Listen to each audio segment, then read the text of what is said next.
Akbar, beragama, saudara-saudara, bukan halal sama- darahnya. Halal darahnya. halal darahmu, Betul kan? Halal kan Halal. darahnya kan? halal Betul kan? darahmu, Betul kan? Halal darah kan? halal darahmu. Tuh kan? Betul Kembali saudara-saudara. kau ke Indonesia, kamu sama saya dulu ya. Udah kesehatan kan? Kerasukan. Kembali kamu ke Indonesia. Kerasukan. Biar ngapa? Kembali kamu ke Indonesia. Biar ngapa?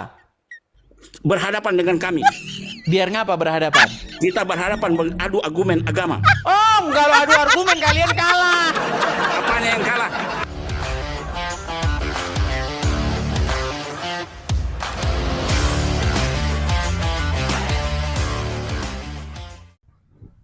Selamat malam dan jumpa lagi dengan Pak Gid di channel 0 per 0. Kali ini kita akan membahas yaitu satu konten atau satu channel yang bernama Edis TV yang banyaklah pada saat ini digemari oleh teman-teman gitu ya. Terutama juga teman-teman yang nonton channelnya Pak Gid gitu ya. Kan sering komentar gitu di Edis TV ya Pak Gid. Liatin lah gitu tadi sekitar cuplikan gitu ya pada saat diskusi malah jadi panas jadi marah-marah yang orang muslimnya gitu ya. Fenomena membahas kitab agama lain ini sebetulnya sudah lama teman-teman ya. Jadi ini telah dulu di tahun 80 90-an itu telah dilakukan oleh Ahmad Didat ya. Ahmad Didat ini adalah guru dari Zakir Naik. Ya. Kemudian banyak lagi di Indonesia, contohnya muslim-muslim yang membahas tentang Alkitab, ya seperti Donditan, kemudian Suma dan lain-lain gitu ya. Yang artinya mereka, kalau menurut Edis TV, mereka menyebut dakwah, tapi membahas tentang agama lain. Memang ini sebetulnya tidak etis lah. Yang akhirnya rombongannya si Edis ini juga membahas Al-Quran dan hadis gitu ya. Kalau kita mau mencari kebenaran ya repot gitu. Ini masalahnya kan masalah keyakinan ya. Jadi bukan masalah kebenaran benar atau salah gitu ya. Jadi setiap agama itu mempunyai sisi negatif dan positif gitu dari Alkitab maupun dari Al-Quran gitu ya. Dan hadis juga lah seperti itu. Nah, kalau kita melihat yang dikeluarkan oleh Edis, ini memang terada gitu di Quran atau di hadis ini memang ada gitu. Tapi apakah hal tersebut itu sesuai dengan zaman sekarang?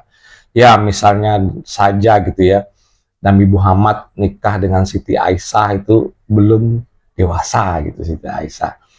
Nah, pada zaman dulu, ya zaman-zaman abad segitu, itu bukan cuma Nabi Muhammad, tapi di Eropa, di sisi dunia lain, manapun gitu, pada saat itu suatu hal yang lumrah. Jadi, hal tersebut menceritakan kondisi budaya pada saat itu. Jadi, isi Quran itu misalnya masalah warisan gitu ya, itu menceritakan banyak tentang budaya atau adab setempat tentang hal warisan gitu. Jadi artinya kalau laki-laki itu dapat 2 kali dari perempuan kan seperti itu gitu. Tapi kalau di zaman sekarang ya laki-laki perempuan ya sama saja kalau menurut Pak Gid ya. Bagian laki-laki sama perempuan sama-sama anak ya sama bagiannya kalau itu menurut Pak Gid ya, karena ini kan kalau menurut fikih Islam ya seperti itu berdasarkan ayat yang ada kan gitu. Nah, ini kan menjadi pola apa namanya? Kalau kita lihat itu pola yang terbentuk pada saat itu adalah pola budaya gitu. Ada hukum-hukum yang ada pada saat itu. Ya seperti tadi gitu ya. Menikahi anak di bawah umur itu bukan hanya terjadi pada Nabi Muhammad tadi, misalnya di Inggris gitu ya, di Romawi pada saat itu ya seperti itu gitu. Itu udah hal yang biasa. Cuman kan di sini tertulis kan gitu ya, teman-teman. Jadi teman-teman yang ingin berdiskusi dengan Edis TV, nah ini nggak perlu gitu loh, nggak perlu terpancing emosi sehingga marah-marah malah jadi malu ngelihatnya. Jadi hal tersebut yang dikemukakan Edis itu anggaplah sebuah kritikan gitu. Jadi membuat pikiran kita terbuka supaya kita mengkritik kitab yang ada. Yang ini pun telah dilakukan ya, telah dilakukan oleh seorang ulama tapi ya sudah almarhum, yaitu Buya Sakur gitu. Nah, Buya Sakur nih kalau membahas tentang Al-Quran, hadis, sirah nabawiyah, nah itu beliau itu konsisten, maksudnya kalau memang ada kelemahannya ya dikritik ya. Contohnya misalnya masalah perbudakan wanita gitu ya, wanita tuh kalau dibeli jadiin budak, itu bisa dipakai juga kayak dipakai sebagai hubungan suami istri. Itu kan budaya saat itu gitu loh, yang akhirnya masalah perbudakan ini yang di Arab Saudi itu pun bebasnya baru di tahun 1960-an. Pada saat itu Arab Saudi membutuhkan teknologi, bantuan ekonomi dari Amerika, dan Amerika memberikan hal syarat tersebut gitu. Jadi harus membebaskan perbudakan yang ada di Arab Saudi. Dan tentu saja hal tersebut membuat para ulama yang di Arab Saudi ini itu seperti apa ya, mengkritik keras itunya kebijakan pemerintah Saudi pada saat itu. Nah ini kalau kita pikirkan atau kita saring dengan akal sehat, hal demikian ini terjadi ya bukan karena hukumnya, fikihnya gitu, pada budaya pada saat itu tuh begitu gitu loh. Jadi wanita pada saat itu misalnya dibeli dijadikan budak, itu bisa digunakan sebagai diperlakukan sebagai istri lah, seperti itu. Nah hal ini tentu saja kalau diambil celah ya oleh Edis ya, kalau yang nggak ngerti tentu saja ini akan memancing emosi gitu. Sebetulnya Pak Git juga pengen gitu ya berdiskusi dengan Edis, kita berapa kali itu Pak Git coba ngantri gitu, nggak kepanggil-panggil, ya sudahlah gitu. Ya kalau Pak Git berdiskusi mungkin ya lebih enak lah, artinya kalau memang itu ada ya ada, cuman kan yang make itu yang harus disaring gitu ya. Artinya kalau kita mencari kebenaran dalam satu agama itu akan susah gitu teman-teman. Mencari kebenaran dalam arti bukan spiritualnya ya, misalnya dari kitab gitu ya.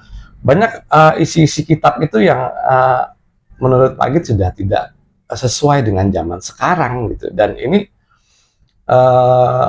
kita akui saja gitu, ini adalah budaya pada saat itu gitu. Jadi nggak usahlah kita terus marah-marah dan segala macam. Yang penting dengan mengkritik itu tidak merubah keyakinan kita terhadap satu agama.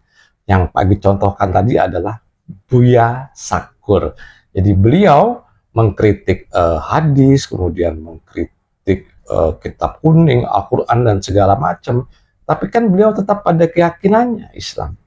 Tapi pemikiran beliau kan terbuka, harusnya seperti itu. Baik, kita ambil kesimpulan teman-teman. Yang pertama, memang kalau dilihat dari segi negatif ya, segala sesuatu itu akan banyak juga gitu. Apalagi dengan adanya fenomena Edis TV, yaitu para apologet Kristen gitu teman-teman. Nah ini ya karena mereka sering dibahas, atau kitab mereka sering dibahas oleh agama Islam, ya nggak ada salahnya juga kalau mereka membahas kitab Al-Quran. Itu menurut Pak Git ya, jadinya biasa aja lah gitu, nggak usah terus diambil emosi, ini penistaan agama dan segala macam gitu ya. Kalau kita pikir-pikir dulu, pada saat Nabi Muhammad menyiarkan agama Islam ya, itu juga kan agama Islam juga dinistakan. Siapa yang mau percaya dengan Muhammad? Bahkan istilahnya pamannya atau om-omnya sendiri nggak ada yang percaya dengan Nabi Muhammad, nggak ada yang mau masuk Islam. Bahkan omnya yang paling dekat itu ya, Abu Thalib, itu nggak mau masuk Islam. Pada saat istilahnya cerita di akhir hayatnya Abu Thalib itu diajak masuk Islam untuk bersyahadat, beliau tidak mau mengucapkan itu gitu teman-teman. Jadi ya ini perlu di hal-hal demikian yang sifatnya kritik ini harus dianggap positif gitu. Jadi kita juga akan berpositif thinking terhadap Edis TV. Menurut Pak Git ini cukup sekian dan terima kasih.